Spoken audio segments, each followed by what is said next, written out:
नमस्कार. श्री न रा परांजपे लिखित श्री रामकृष्ण चरित्र हे श्री रामकृष्ण परमहंस यांचे चरित्र आपण वाचत आहोत. आज आपण 17व्या प्रकरणातला पुढचा भाग वाचायला घेतो आहोत. श्री रामकृष्ण म्हणत असत, ईश्वर प्रेमाच्या प्रचंड लाटा जेव्हा काही आगापिछा नसता मनुष्याच्या मनामध्ये उसळू लागतात, तेव्हा हजार प्रयत्न करूनसुद्धा त्यांना मागे हटवता येत नाही. एवढेच नव्हे तर अनेक प्रसंगी त्यांचा प्रबल वेग धारण करण्यास अगदी असमर्थ होऊन या स्थूल जडदेहाचा चेंदामेंदा होऊन जातो. अशा रीतीने कित्येक साधक मृत्युमुखी पडले आहेत. पूर्ण ज्ञान अथवा पूर्ण भक्ती यांचे उद्दाम वेग धारण करू शकेल अशा प्रकारचे शरीर असणे अत्यंत आवश्यक आहे. आजपर्यंत फक्त अवतारी पुरुषांची शरीरे मात्र हा उद्दाम वेग सर्व काळ धारण करूनही टिकू शकली. म्हणूनच भक्तिशास्त्रात अवतारी पुरुषांना शुद्ध सत्व विग्रहवान असे वरचेवर म्हटलेले आढळते. भक्तिशास्त्र म्हणते की रज व तम या गुणांचा ज्यात लवलेशही नाही अशा शुद्ध सत्वगुणाच्या उत्पादनाने घडलेली शरीरे घेऊन ते इहलोकी आगमन करतात. म्हणून सर्व प्रकारचे आध्यात्मिक भाव ते सहज सहन करू शकतात. अशा प्रकारचे शरीर धारण करूनसुद्धा ईश्वरीय भावाच्या प्रबल वेगाने अनेक समयी त्यांना, विशेषतः भक्तिमार्गाने जाणाऱ्या पुरुषांना अत्यंत कष्ट झालेले दिसून येतात. भावाच्या प्रबल वेगामुळे येशू ख्रिस्त व श्री चैतन्य यांच्या शरीराचे सांधे शिथिल झाले होते व त्यांच्या शरीराच्या प्रत्येक केसाच्या मुळातून घामासारखे थेंब थेंब रक्त बाहेर येत असे. यावरून ही गोष्ट स्पष्ट समजते. अशा प्रकारचे शारीरिक विकार त्यांना अत्यंत कष्टदायक झाले असले तरी त्यांच्याच साहाय्याने त्यांच्या शरीरांना पूर्वोक्त असाधारण मानसिक वेग धारण करण्याचा सराव होत गेला. पुढे हे वेग धारण त्यांच्या शरीरात जेव्हा स्वाभाविक व सहज होऊन बसले, तेव्हा ह्या सर्व विकृती त्यांच्या शरीरात पूर्वीप्रमाणे सर्व काळ दिसून येत नसत. भावभक्तीच्या प्रबल वेगाने श्री रामकृष्णांच्या शरीरात यावेळेपासून अनेक अद्भुत विकार उत्पन्न झाले. साधना करण्यास त्यांनी सुरुवात केल्यावर थोड्याच दिवसात त्यांच्या शरीरात विलक्षण दाह उत्पन्न झाला व तो जसजसा वृद्धिंगत होत गेला तसतसे त्यांना त्यामुळे मनस्वी कष्ट सोसावे लागले. या गात्रदाहाचे कारण स्वतः श्री रामकृष्णांनी आम्हाला असे सांगितले. संध्या पूजा वगैरे करताना शास्त्रीय विधानानुसार आतील पापपुरुष दग्ध होऊन गेला. असे जेव्हा मी चिंतन करी तेव्हा कोणाला ठाऊक होते की शरीरात खरोखरीच पापपुरुष असतो आणि तो दग्ध व विनष्ट करता येतो. साधनांना सुरुवात करताच गात्रदाह उत्पन्न झाला. मी मनात म्हटले, हा आणि आता कसला रोग झाला आहे. हळूहळू गात्रदाह फारच वाढत जाऊन पुढे पुढे अगदी असह्य झाला. नाना प्रकारची तेले डोक्याला माखून पाहिली पण व्यर्थ. पुढे एक दिवस असाच पंचवटीखाली बसलो होतो तेव्हा दिसले. आपल्या शरीराकडे बोट दाखवून म्हणाले, यातून एक तांबड्या लाल डोळ्यांचा भयंकर स्वरूपाचा काळाकुट्ट पुरुष दारू प्याल्याप्रमाणे झिंगत बाहेर येऊन माझ्यासमोर उभा राहिला आणि त्याच्याच मागोमाग भगवी वस्त्रे नेसलेला व त्रिशूल धारण केलेला असा एक अत्यंत सौम्याकृती पुरुष बाहेर आला व त्याने त्या काळ्या पुरुषाशी युद्ध करून त्याला मारून टाकले. या दर्शनानंतर काही दिवसापर्यंत गात्रदाह कमी झाला. हा पापपुरुष नष्ट होण्याच्या आधी 6 महिनेपर्यंत गात्रदाहाने एकसारखे असह्य कष्ट झाले.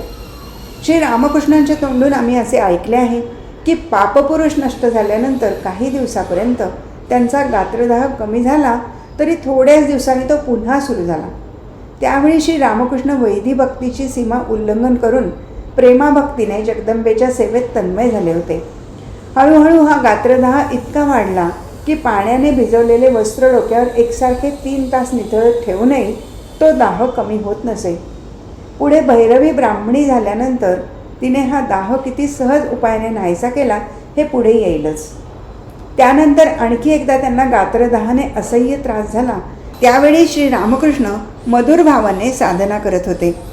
हृदय सांगत असे, एखाद्याच्या छातीवर निखारे पसरले तर त्याला जसे क्लेश व वेदना होतील तशा श्री रामकृष्णांना त्यावेळी होत व त्यामुळे ते एकसारखी तळमळ करीत. हा गात्रदाह कित्येक दिवसापर्यंत नाहीसा झाला नाही. पुढे बऱ्याच दिवसांनी श्री कन्हैयालाल घोषाल यांच्याशी त्यांचा परिचय झाला. हे गृहस्थ उच्च दर्जाचे शक्ती उपासक होते. त्यांच्या सांगण्यावरून श्री रामकृष्ण देवीचे इष्टकवच धारण करू लागले व त्यायोगे त्यांचा गात्रदाह नाहीसा झाला. असो, श्री रामकृष्णांची अशा प्रकारची अद्भुत पूजा पाहून आपल्या घरी परत आल्यावर मथुरबाबूंनी सारी हकीकत राणी रासमणीला सांगितली. भक्तिमणी राणीला हे ऐकून फार आनंद झाला. श्री रामकृष्णांच्या तोंडून भक्तिरसपूर्ण पदे ऐकून त्यांच्याविषयी तिला पूर्वीपासून आदर वाटत होताच. शिवाय श्री गोविंदजीची प्रतिमा भंगली त्यावेळी त्यांच्या भक्तिपूर्ण हृदयाची थोडीफार ओळख झाली होती. या गोष्टीवरून श्री रामकृष्णांसारख्या सरळ, पवित्र व भक्तिवान पुरुषावर श्री जगदंबेची कृपा होणे स्वाभाविक आहे ही गोष्ट तिला साहजिक पटली व अशा प्रकारच्या अद्भुत पूजकाचा सर्व कार्यलाभ स्वतः पाहावा म्हणून एक दिवस दक्षिणेश्वरी जाण्याचा तिने बेत केला. आज राणी रासमणी श्री जगदंबेच्या देवळात स्वतः आली होती. नोकरा चाकरांची एकच धामधूम उडाली. नेहमीची चुकारतट्टू मंडळीही आज आपापली कामे मोठे मन लावून करत होती.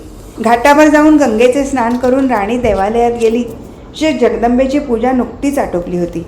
श्री जगदंबेला प्रणाम करून राणी मूर्तीजवळ बसली व छोटे भट्टाचार्य तेथेच उभे आहेत असे पाहून तिने त्यांना जगदंबेची 1-2 पदे म्हणावयास सांगितले. श्री रामकृष्णही लगेच राणीजवळ बसून अत्यंत तन्मयतेने रामप्रसाद, कमलाकांत वगैरे साधकांची भक्तिपूर्व पदे गाऊ लागले.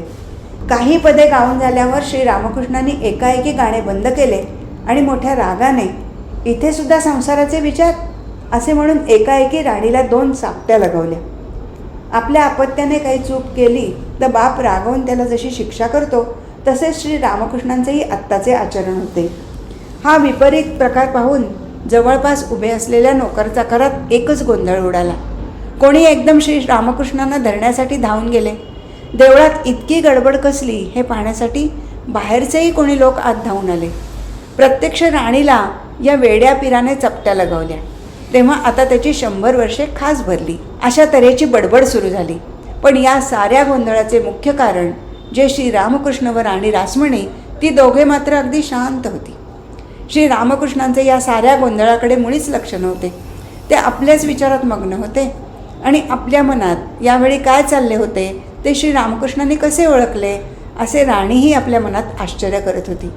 नोकर चाकरांचा गोंधळ व गडबड बरीच वाढली तेव्हा राणी शुद्धीवर आली आणि निरपराध श्री रामकृष्णांना हे लोक मारण्यासही कमी करणार नाहीत असे तिच्या लक्षात येऊन तिने गंभीर स्वराने सर्वांना आज्ञा केली की भट्टाचार्यांचा काहीही अपराध नाही. तुम्ही कोणीही त्यांना कोणत्याही तऱ्हेने त्रास देऊ नका.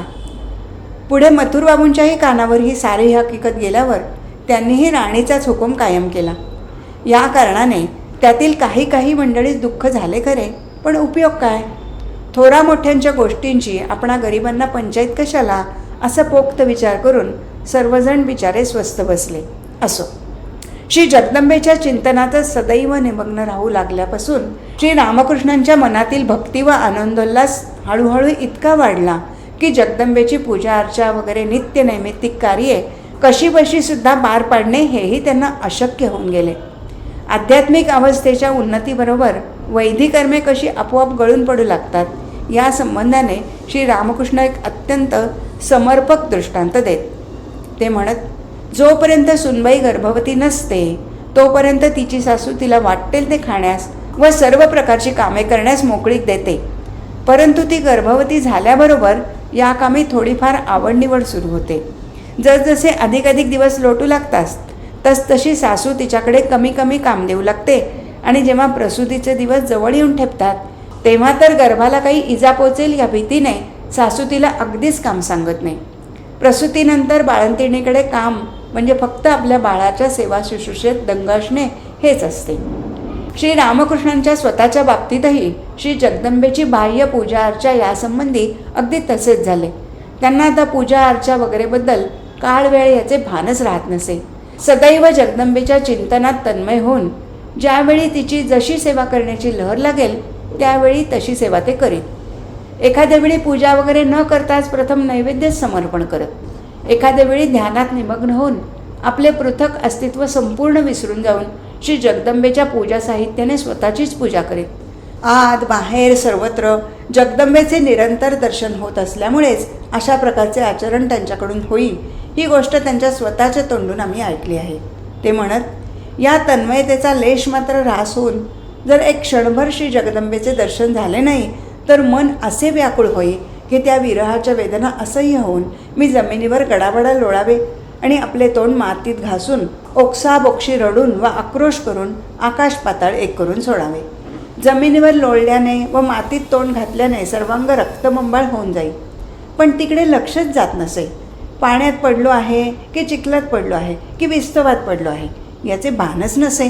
काही वेळ अशा असह्य वेदनात गेल्यावर पुन्हा श्री जगदंबेचे दर्शन व्हावे व पुन्हा मनात आनंदाचा समुद्र उचंबळू लागावा.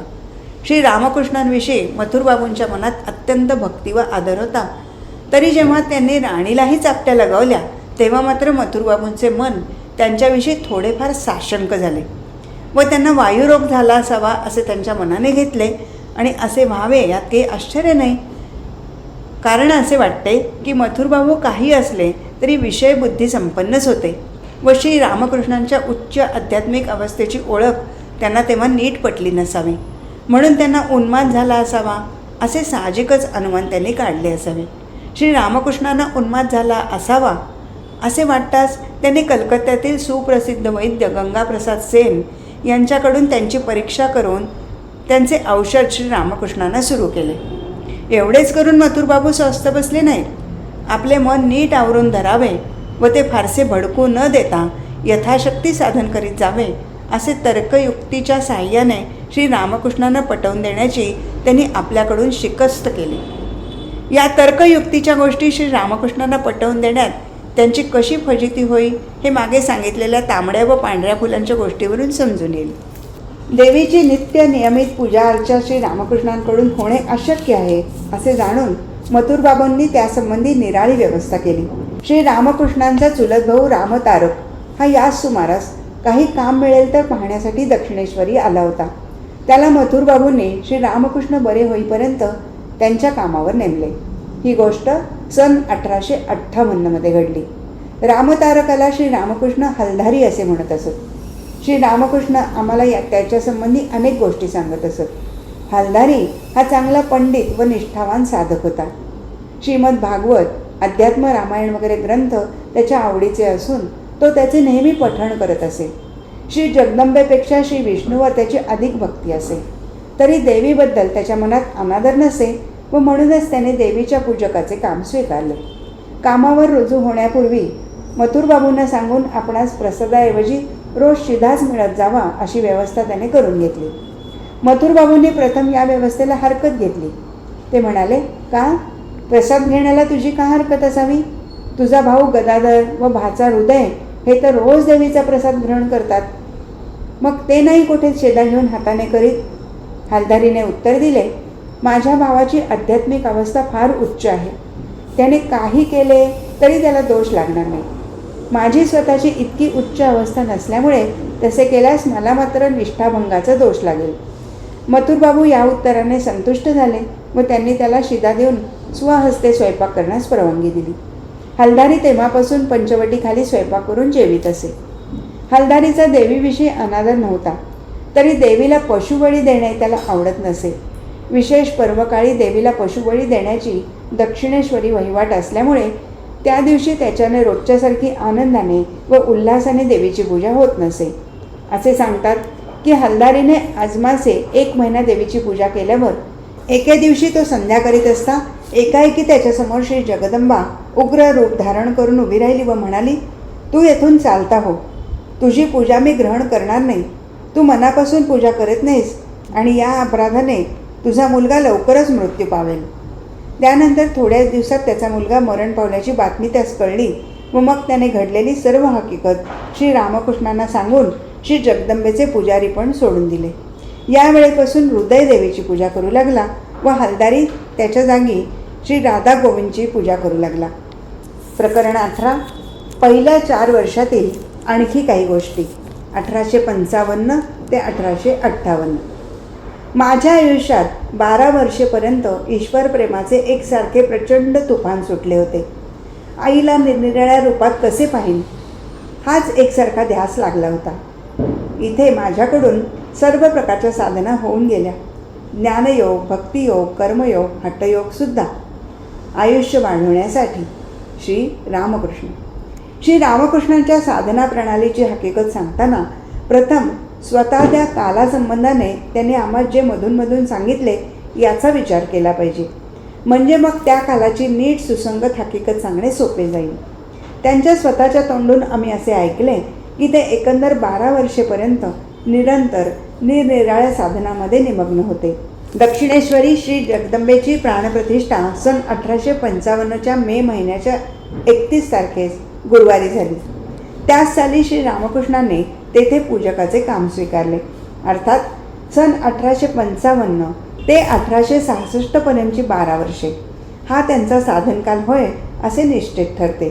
स्थूलमानाने हा काल जरी निश्चित ठरला तरी या काळानंतर तीर्थयात्रेस गेल्यावर त्या त्या तीर्थांच्या ठिकाणी व तेथून परत आल्यावर कधीकधी दक्षिणेश्वरीही ते साधनेमध्ये मग्न होत असत असे दिसून येते. स्थूलमानाने या 12 वर्षाचे 3 भाग करता येतात. पहिला भाग म्हणजे सन 1855 ते 1858 पर्यंतची 4 वर्षे. या काळातील मुख्य गोष्टी नुकत्याच सांगितल्या आहेत. दुसरा भाग 1859 ते 1862 ही 4 वर्षे. या काळात भैरवी ब्राह्मणीच्या देखरेखीखाली त्यांनी गोकुल व्रतापासून आरंभ करून मुख्य 64 तंत्रात सांगितलेल्या साधनांचे यथाविधी अनुष्ठान केले. तिसरा भाग 1863 ते 1866 ही 4 वर्षे. या काळात रामायत पंथांच्या जटाधारी नामक साधूकडून त्यांनी राममंत्राची दीक्षा घेतली व त्याची रामललाची मूर्ती मिळवली. वैष्णव तंत्रात सांगितलेल्या सखीभावाचा लाभ करून घेण्यासाठी त्यांनी 6 महिने स्त्री वेशातच राहून सखीभावाची साधना केली. श्रीमद परमहंस तोतापुरी यांच्या हस्ते संन्यास दीक्षा घेऊन त्यांनी वेदांतोक्त निर्विकल्प समाधीचा लाभ करून घेतला आणि अखेरीस श्री गोविंदराय यांच्याकडून इस्लाम धर्माचा उपदेश घेऊन त्या धर्मात सांगितलेल्या साधना केल्या. याशिवाय या 12 वर्षाच्या काळातच त्यांनी वैष्णव तंत्रोक्त सख्यभावाची साधना केली आणि कर्जाभजा, नवरसिक वगैरे वैष्णव मतांतील अवांतर पंथांचीही माहिती करून घेतली. पहिल्या 4 वर्षाच्या अवधीत त्यांना दुसऱ्याकडून आध्यात्मिक बाबतीत जर काही मदत मिळाली असेल तर ती म्हणजे श्रीयुत केनाराम भट्ट यांच्याकडून त्यांनी घेतलेली शक्तिमंत्राची दीक्षा एवढीच होय. ईश्वर प्राप्तीविषयी त्यांच्या अंतःकरणात अत्यंत व्याकुळता उत्पन्न झाली होती आणि तिच्या साह्याने त्यांनी ईश्वराच्या दर्शनाचा लाभ करून घेतला होता. ही व्याकुळता उत्तरोत्तर अधिकाधिक वृद्धिंगत होऊन तिने त्यांचे शरीर व मन यांचे स्वरूपच पार बदलून टाकले व त्यांच्या ध्यानीमनीही नसलेले नवे भाव उत्पन्न केले. याशिवाय या व्याकुळतेनेच त्यांच्या मनात आपल्या उपास्य दैवताबद्दल अत्यंत प्रेम उत्पन्न होऊन वैदी भक्तीचे सर्व बाह्य नियम उल्लंघन करून ते प्रेमाभक्तीचे अधिकारी झाले व लवकरच श्री जगदंबेच्या दिव्य दर्शनाचा लाभ त्यांना झाला. यावर कोणी सहजच असे म्हणेल की तर मग आता बाकी काय राहिले? श्री रामकृष्णांना जर यावेळी ईश्वराचे दर्शन झाले होते तर मग आता यापुढे साधना करण्याचे त्यांना काय कारण उरले होते? याचे उत्तर असे आहे की एका दृष्टीने पाहता साधनाचे कारण नव्हते, तरी दुसऱ्या दृष्टीने साधनाची जरुरी होती. श्री रामकृष्ण म्हणत असत, वृक्ष लता वगैरेचा साधारण नियम असा आहे की त्यांना अगोदर फुले येतात व मग फळे येतात, परंतु त्यातही काही अशी असतात की त्यांना अगोदर फळे व मग फुले येतात. साधनांच्या बाबतीत श्री रामकृष्णांच्या मनाचा विकास अगदी अशा स्वरूपाचा झाला व म्हणूनच एका दृष्टीने त्यांना यापुढे साधना करण्याचे कारण नव्हते हे खरे.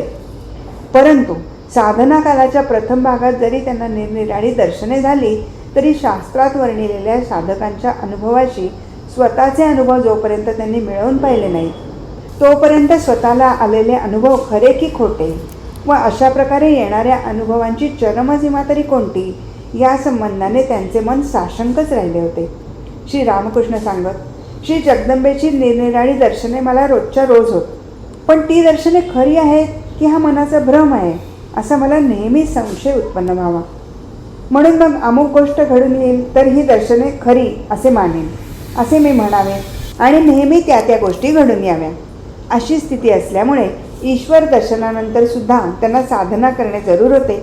म्हणून श्री जगदंबेच्या कृपेने नुसत्या अंतःकरणाच्या व्याकुळतेने त्यांनी जे काही पाहिले होते व जे काही अनुभव घेतले होते ते स्वतः एकदा शास्त्रोक्त मार्गाने व शास्त्रोक्त प्रणालीने साधना करून अनुभवून पाहणे त्यांना भाग पडले. शास्त्रे सांगतात की गुरुमुखातून ऐकलेले अनुभव व शास्त्रात वर्णन केलेले पूर्वकालीन साधुकाचे अनुभव यांच्याशी आपणास झालेली दिव्य दर्शने व अलौकिक अनुभव जोपर्यंत साधक मिळवून पाहून या सर्वाची एकवाक्यता प्रत्यक्ष पाहत नाही तोपर्यंत तो सर्वथैव संशयरहित होऊ शकत नाही. आणि या तिन्ही अनुभवांची शास्त्रोक्त अनुभव, इतर साधकांचे अनुभव व स्वतःचे अनुभव यांची एकवाक्यता त्याने पाहिली म्हणजेच त्याचे सर्व संशय नाहीसे होऊन तो पूर्ण शांतीचा अधिकारी होतो. वर सांगितलेल्या कारणाशिवाय ईश्वर प्राप्तीनंतर पुन्हा साधना करण्याला श्री रामकृष्णांना दुसरेही एक गूढ कारण होते. स्वतःला शांती मिळवणे एवढाच त्यांच्या साधनाचा उद्देश नव्हता. श्री जगन्मातेने त्यांना जगताच्या कल्याणासाठी पृथ्वीवर पाठवले होते. अर्थातच यथार्थ आचार्य पदवीवर आरूढ होण्यासाठी त्यांना सर्व प्रकारच्या धर्ममतांची साधना करणे आवश्यक होते आणि त्या त्या धर्ममतांचे अंतिम ध्येय काय हे प्रत्यक्ष अनुभव घेऊन पाहणे आवश्यक होते. म्हणूनच सर्व धर्मांची व सर्व प्रकारच्या पंथांची साधना करण्याचा एवढा मोठा अट्टहास त्यांना करावा लागला. एवढेच नव्हे तर निरक्षर पण यथार्थ ईश्वरानुरागी अशा पुरुषांच्या हृदयामध्ये सुद्धा शास्त्रात वर्णन केलेल्या सर्व अवस्था आपोआप उदय पावतात हे प्रत्यक्ष दाखवण्यासाठी आणि त्याबरोबर वेद, पुराण, बायबल, कुराण वगैरे सर्व धर्मशास्त्रांची सत्यताही वर्तमान युगात पुन्हा प्रस्थापित करण्यासाठी श्री जगदंबेने श्री रामकृष्णांकडून सर्व धर्मांची व सर्व मतांची साधना करवून घेतली असावी असे वाटते. म्हणूनच स्वतः शांतीलाभ करून घेतल्यानंतरही श्री रामकृष्णांना साधना करावी लागली. प्रत्येक धर्ममताच्या सिद्धपुरुषाला योग्य वेळी श्री रामकृष्णांच्या जवळ आणून त्यांच्याकडून त्या त्या धर्माची तत्वे व त्या त्या धर्माचे ध्येय त्यांना समजावून देऊन या सर्व धर्ममतांमध्ये श्री रामकृष्णांना सिद्धी मिळवून देण्यात श्री जगन्मातेचा हाच उद्देश असावा असे जो जो त्यांच्या या अद्भुत व अलौकिक जीवनाचे मनन व चिंतन करावे तो स्पष्टपणे प्रत्ययास येते. पूर्वी सांगितलेच आहे की पहिल्या 4 वर्षात त्यांना स्वतःच्या मनातील तीव्र व्याकुळतेनेच ईश्वराच्या दर्शनाच्या कामी सहाय्य झाले. शास्त्र निर्दिष्ट पंथ अमुक आहे, त्याने गेले असता ईश्वराचे दर्शन होईल असे सांगण्यास त्यांना त्या काळी कोणीही भेटले नव्हते. अर्थातच आंतरिक अत्यंत तळमळ त्यांना त्यावेळी मार्गदर्शक झाली आणि केवळ त्या तळमळीच्या जोरावर त्यांना श्री जगदंबेचे दर्शन झाले. यावरून असे स्पष्ट दिसते की कोणाचीही कसल्याही प्रकारची बाह्य मदत नसली तरी साधकाला केवळ आंतरिक तळमळीच्या जोरावर ईश्वराचा लाभ करून घेता येतो. परंतु केवळ आंतरिक व्याकुळतेच्या साहाय्याने ईश्वराचा लाभ करून घेणे असेल तर ती व्याकुळता केवढी प्रचंड असावयास पाहिजे याचे मात्र अनेकदा आम्हास विस्मरण होत. श्री रामकृष्णांचे त्यावेळेचे चरित्र पाहिले असता ती व्याकुळता किती असावयास पाहिजे ही गोष्ट स्पष्टपणे दिसून येते. त्यावेळी ईश्वराच्या दर्शनाच्या विलक्षण तळमळीने त्यांचे आहार, निद्रा, लज्जा, भय वगैरे शारीरिक व मानसिक दृढबद्ध संस्कार कोटच्या कोठे नाहीसे होऊन त्यांचा मागमूसही राहिला नाही. शरीराच्या स्वास्थ्याची गोष्ट राहो पण स्वतःच्या जीवाच्या रक्षणाकडेही त्यांचे मुळी लक्ष नसे. श्री रामकृष्ण सांगत असत त्यावेळी शरीर संस्काराकडे मुळीच लक्ष नसल्यामुळे डोक्याचे केस खूप वाढून त्यास धूळ माती वगैरे लागून त्यांच्या आपोआप जटा बनल्या होत्या. ध्यान करावयास बसलो असता मनाच्या एकाग्रतेमुळे शरीर असे एखाद्या ठोकळ्यासारखे स्थिर होऊन जाईल की पक्षीसुद्धा निर्भयपणे डोक्यावर येऊन बसत व चोचीने केस विस्कटून डोक्यातील धुळीत काही खाण्यासारखे सापडते की काय ते पाहत. ईश्वराच्या विरहाने अधीर होऊन मी कधीकधी मातीत इतके तोंड घासावे की तोंड खरचटून जाऊन ते रक्तमंबाळ होऊन जावे. अशा रीतीने ध्यान, भजन, प्रार्थना, आत्मनिवेदन यात दिवस केव्हा उगवला व केव्हा मावळला याचे भानच राहत नसे. परंतु संध्याकाळी 12 शिवमंदिरे, गोविंदजीचे मंदिर व श्री जगदंबेचे मंदिर या सर्व मंदिरात आरत्या सुरू होऊन जेव्हा शंख, घंटा, झांजा याचा एकच आवाज होई तेव्हा मात्र माझ्या वेदनांना पारावर उरत नसे. असे वाटे की हाय हाय आणखी एक दिवस फुकट गेला आणि जगदंबेचे आजही दर्शन झाले नाही. या विचाराने प्राण असा व्याकुळ होई की मुळीच स्वस्थ राहवत नसे. त्या व्याकुळतेच्या भरात मी आपले अंग जमिनीवर टाकून द्यावे आणि मोठमोठ्याने ओक्साबोक्षी रडत आई आजसुद्धा दर्शन दिले नाहीस ना असे म्हणून एवढा आक्रोश करावा की चहूकडून लोकांनी धावून यावे व माझी ती अवस्था पाहून म्हणावे अरे रे बिचाऱ्याला पोटशुळाने काय वेदना होत आहेत. आम्ही श्री रामकृष्णांच्या चरणांच्या आश्रयास राहू लागल्यावर ईश्वराच्या दर्शनासाठी मनात किती तीव्र व्याकुळता असावयास पाहिजे या संबंधाने आम्हास उपदेश करीत असता कधी कधी ते स्वतःच्या साधनकालच्या उपरोक्त गोष्टी सांगत व म्हणत, स्त्री पुत्र वगैरेच्या मृत्यूबद्दल अथवा पैशाबद्दल लोक डोळ्यातून घागर घागर पाणी काढतील, पण ईश्वराचे आपल्याला दर्शन झाले नाही म्हणून एक चुळकाभर तरी पाणी कोणाच्या डोळ्यातून निघते का? आणि उलट म्हणतात, काय करावे बुवा, इतक्या एकनिष्ठपणे ईश्वराची सेवा केली तरी त्याने दर्शन दिले नाही. ईश्वराच्या दर्शनासाठी अशा व्याकुळतेने एक बार तरी डोळ्यातून पाणी निघू द्या, मग पाहू बरे तो कसे दर्शन देत नाही ते. हे त्यांचे शब्द आमच्या हृदयास भेदून जात व आम्हास वाटे की स्वतःच्या साधनकाळी त्यांनी या गोष्टीचा प्रत्यक्ष अनुभव घेतला आहे, म्हणूनच ते इतक्या निश्चंकपणे ठासून बोलू शकतात. साधनकालाच्या प्रत्यक्ष विभागात नुसते जगदंबेचे दर्शन घेऊन श्री रामकृष्ण स्वस्थ बसले नाहीत. श्री जगदंबेच्या दर्शनानंतर स्वतःची कुलदेवता श्री रामचंद्र हिचे दर्शन घेण्याकडे त्यांचे मन सहजच वळले. महावीर हनुमान यांच्यासारखी भक्ती असेल तरच श्री रामचंद्राचे दर्शन होईल असे जाणून दास्य भक्तीत पूर्णत्व मिळवण्यासाठी स्वतःला महावीर समजून त्यांनी काही दिवस साधना केली. श्री रामकृष्ण सांगत, त्या दिवसात निरंतर हनुमानाचे चिंतन करता करता मी इतके तन्मय होऊन जावे की स्वतःचे पृथक अस्तित्व व व्यक्तित्व मी काही काळपर्यंत तरी पूर्ण विसरून गेलो होतो. या दिवसात आहार विहारादी सर्व कार्ये हनुमानासारखीच होत.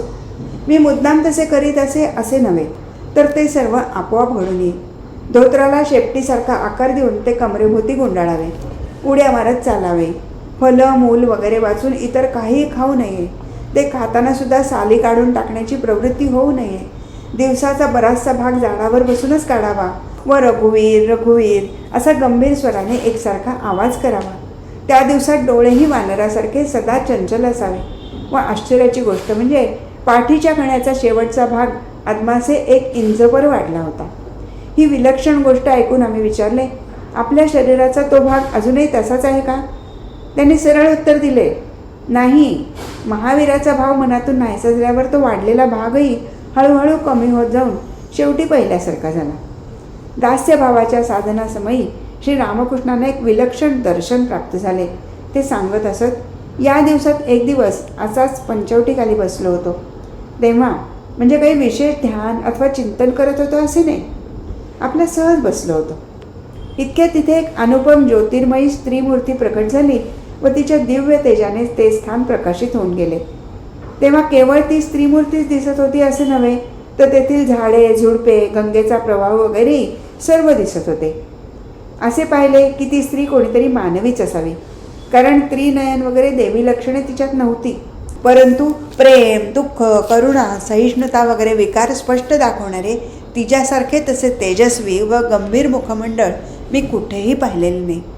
ती मूर्ती प्रसन्न दृष्टीने माझ्याकडे पाहत हळूहळू पुढे येत होती. मी चकित होऊन ही कोण असावी बरे असा विचार करत होतो. इतक्यात एक कोठूनसा भला मोठा वानर उप उप करीत येऊन तिच्या पायापाशी लोळू लागला आणि त्याबरोबर एकाएकी मनाला वाटले की अरे ही सीता, ही जन्मदुःखिनी जनक राजनंदिनी राममय जीविता सीता. मनाला अशी खात्री पटताच पुढे होऊन तिच्या चरणावर लोळण घेणार इतक्यात तीच एकाएकी या म्हणजे स्वतःकडे बोट टाकून शरीरात प्रविष्ट झाली आणि आनंदाने व विस्मयाने मीही बाह्यज्ञान नाहीसे होऊन खाली पडलो. ध्यान चिंतन वगैरे काही एक न करता अशा प्रकारे तोपर्यंत कोणाचेच दर्शन झाले नव्हते. सीतेचेच पहिले दर्शन झाले. जरा हसून म्हणाले, जन्मदुःखीने सीतेचेच अशा प्रकारे प्रथम दर्शन झाले म्हणून मला वाटले जन्मापासून मी तिच्याच सारखी दुःखे भोगीत आहे.